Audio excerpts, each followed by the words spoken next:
Right, well, welcome on board the A350. This is MSN number 4. It's one of our flight test aircraft. It's not going to be one that passengers go on. It's purely one for us to make sure that the aircraft will fly well and will be certificated, ready for service later in the year with Qatar Airways.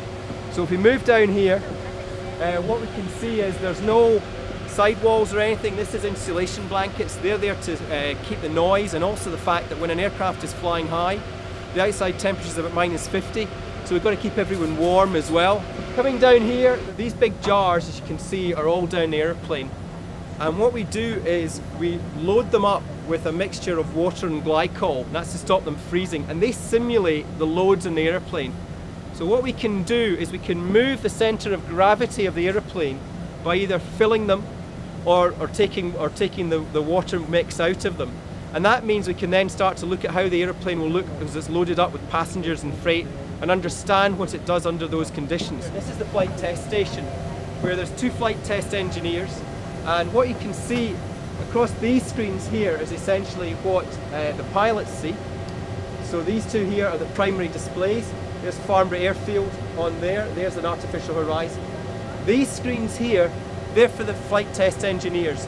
They're where they're looking at the equipment on the aircraft and the monitoring of the equipment of the aircraft in terms of how much fuel it's using, in terms of what's happening to the aerodynamics, and just an overall picture of what the aeroplane is. All that data is then downloaded, it's then taken to Toulouse, and then it's analysed there.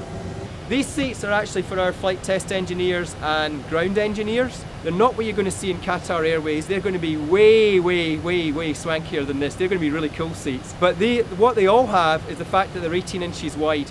And that's always the width of an Airbus seat. The basic width is always 18 inches. We've built the aircraft out of a mix of materials and trying to pick the right material in the right place. It's about 52%, 53% carbon.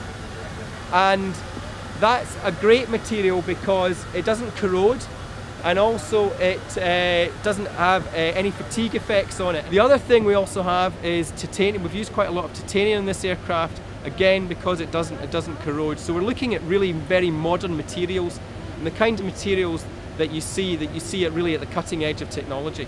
So far we've sold well over 700 of these airplanes to about 38 customers worldwide. Flight testing will finish soon, and the aircraft will be in service with Qatar Airways by the end of the year.